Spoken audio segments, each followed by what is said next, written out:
You know how much debt there is in the world? $300 trillion. That's enough money that if you stacked the bills from the surface of the Earth all the way to the moon, you could even make the return trip. That's how much we're talking about. So the question is, who are the creditors? Because right now, every country is drowning in debt. Take the United States, for example. The government alone has racked up $37 trillion in public debt. And then there are countries with debt levels at 200% of their GDP. Not to mention, some countries have debt equal to 100% of their GDP. How do they survive? Who are the creditors, and why so much debt? Global debt of $300 trillion is 3 times the world's total GDP. So why can't we stop? Why keep borrowing so much? You can support this video's search for the real creditors by scanning this QR code, or you can easily support the Time Money Monster channel by liking, sharing, subscribing, and leaving a comment to chat with us. But I really hope you'll hit that subscribe button, because next time we post a new episode, we'll get to meet again. Sound good? Let's start with the debt that is now considered the most outstanding and spectacular in the world, the public debt of the United States. Just look at these numbers. Wow. Tick, tick, tick, tick. The debt just recently hit $37 trillion, not long ago at all. That number is, wow, just massive. It's so huge that sometimes you just want to ask, wow, how did you even manage that? With a number this enormous, of course, it must belong to some creditor, or actually a bunch of creditors somewhere in the world. And if we want to know who exactly holds the United States debt, right? Let's take a look at the biggest, most eye-catching amounts. So, for example, when the US sells government bonds, about $750 billion worth, China is one of the creditors. And if you ask, China, who are the creditors of the United States and China? It's actually the Chinese banks that hold the majority of US government bonds. Honestly, the debt that China lends to America, $750 billion, that China sometimes likes to threaten to dump, saying they'll just sell it all off, is actually a tiny amount. It's really not much. $750 billion compared to $37 trillion is just a drop in the bucket. But what's even more interesting than China being a creditor to the US is, do you know what it is?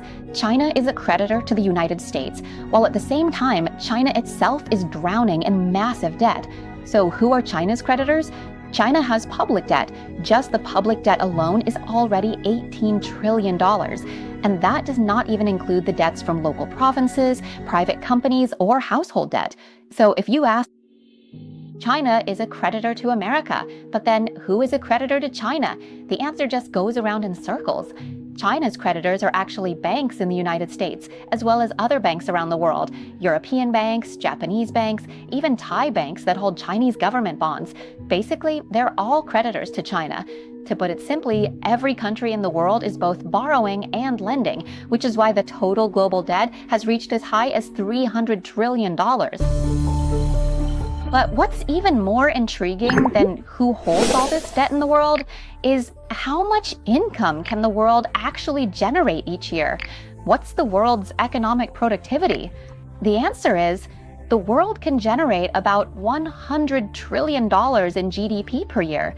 But the world has debt that's 3 times its annual income. Does that sound stable to you? If you can't quite picture it, let's scale it down a bit.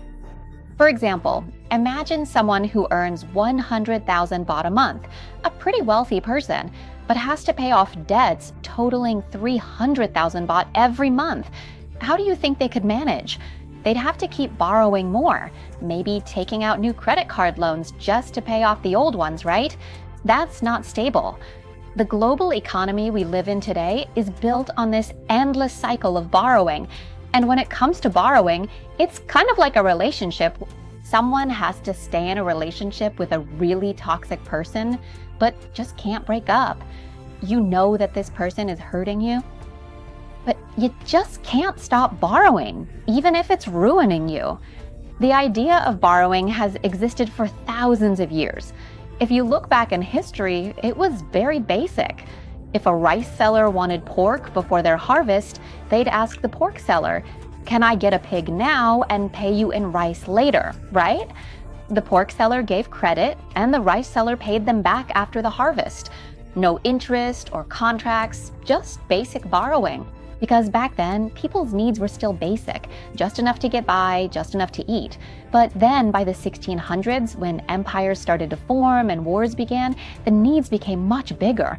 It wasn't just about having enough rice or pork to eat anymore.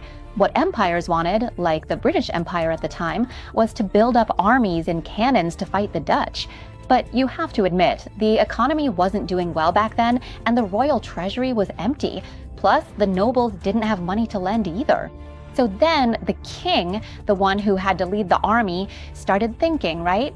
Like, hey, if the royal treasury has no money and the nobles have nothing to lend, then who actually has money? The answer is the people.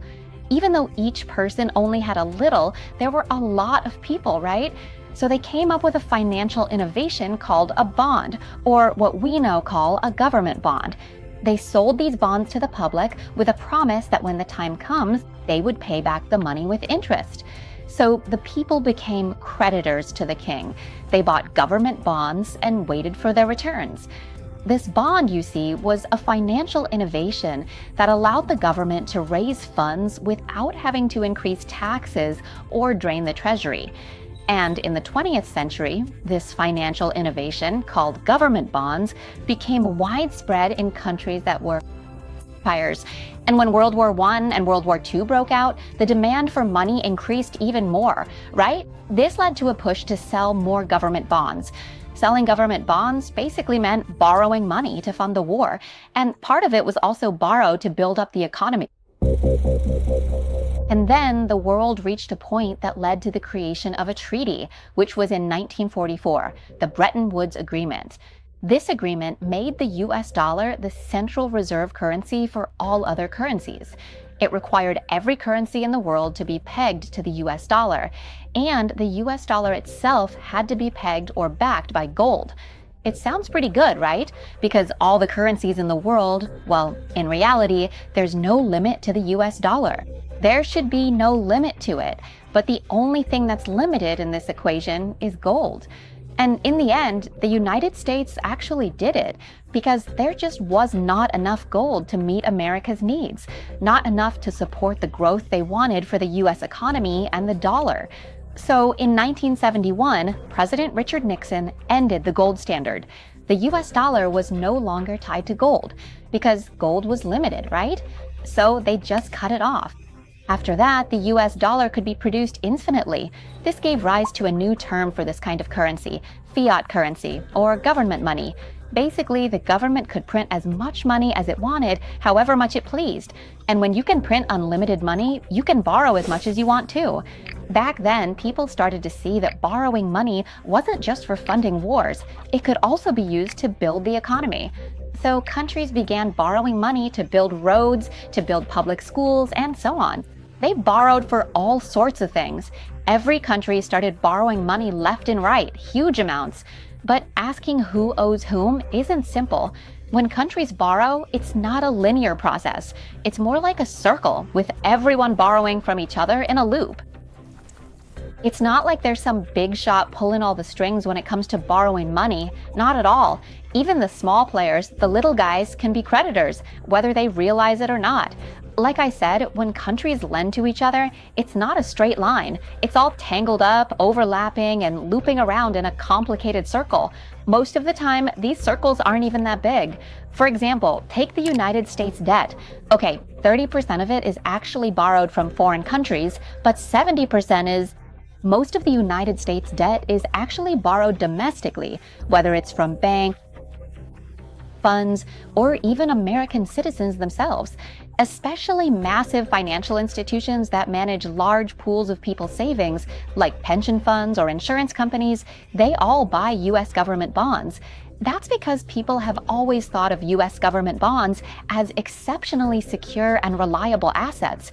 For example, US pension funds currently hold a substantial 60% of their total assets in US government bonds.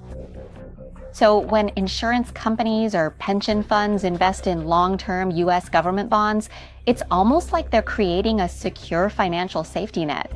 The people who put their hard-earned money into these insurance companies or pension funds, they essentially become creditors, whether they realize it or not. They are among those who will directly benefit if these government bonds can generate steady returns. Ultimately, the benefits will go back to the everyday hardworking individuals who put their money in. But on the other hand, if government bonds don't generate returns, if they lose money, or even if they collapse, the impact will fall on the small savers, just like before. We can clearly divide this into two sides. On one side, the government issues US government bonds, right? On the other side, you have the private sector, banks, funds, insurance companies, or whatever. They buy these bonds from the government, right? So the money flows to the government side. And when the government pays returns or interest back, the money flows back to this side. What this means is, so what do they do when they get the interest? Do you know? They act with discipline and use that money to buy government bonds again, hoping that next time they'll get even more interest. So the money just flows back in here again. It's like the money never really leaves at all, right? And this cycle just keeps repeating itself.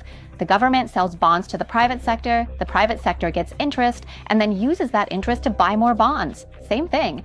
It's the same system with foreign countries too.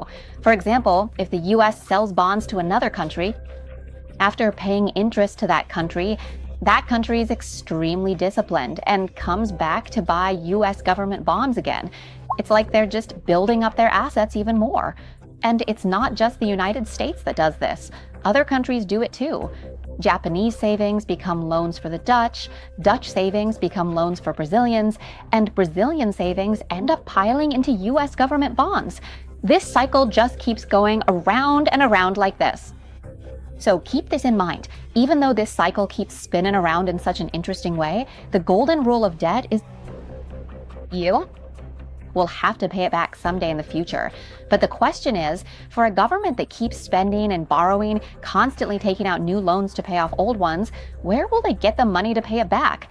The answer, which might sound a bit irresponsible but is actually true, is just borrow more money to pay it back.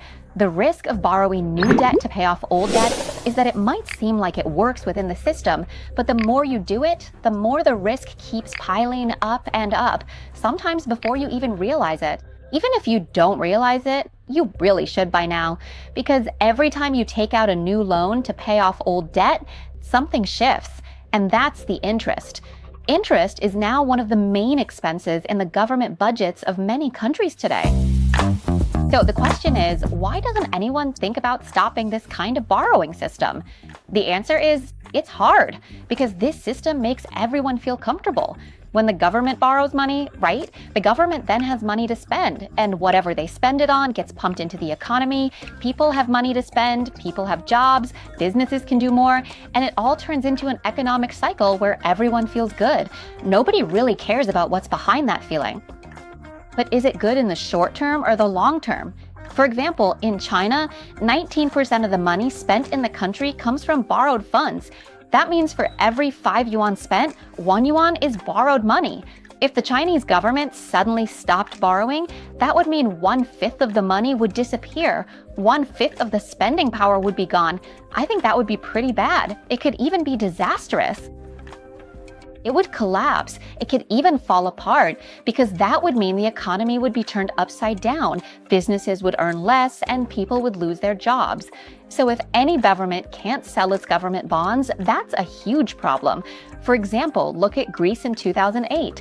At that time, Greek government bonds couldn't be sold, which led to a quarter of Greek government employees being laid off. Wages dropped by 30%, and the following year, Greece's GDP shrank by 25%. If you ask why no one thinks to stop this system, why we don't just stop borrowing money, the answer is we can't stop. The question is, if the government can't sell new bonds, can't borrow new money to pay off old debts, can they just print money to pay off the debt? Like, is my home printer that powerful? The answer is yes, they can print money, but the more money they print and put into the system, the more worthless the currency becomes. It can even make the currency completely worthless. It can get totally out of control.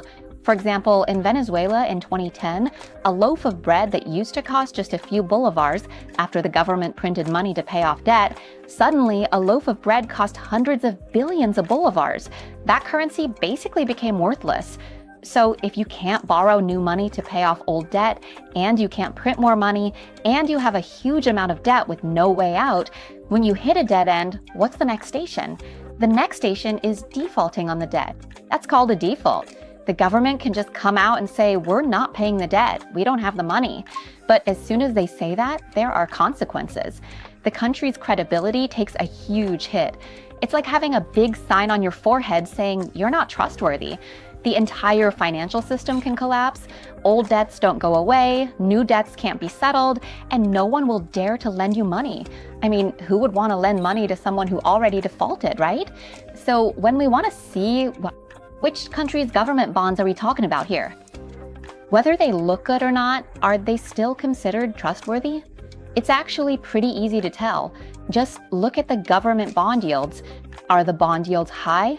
If any country starts showing signs that their bond yields are really high and rising quickly, it means the price of those bonds is crashing. The reason the bond prices are crashing is because lenders don't want to lend to them anymore. And the higher the yield, or the higher the interest a bond offers, it basically reflects their ability to pay back debt. If the interest is high, right, their ability to repay the debt gradually decreases, and it gets closer and closer to the point where they might default. And with things being this shaky, the question is, so who are the creditors? If you've listened to this clip, you probably have a clearer picture now. The creditors are basically everyone. You could actually be a creditor at the national level yourself if you are someone investing your money into a pension fund, retirement savings, mutual funds, insurance, or other similar financial vehicles. So global debt risk is actually a risk that we all share too.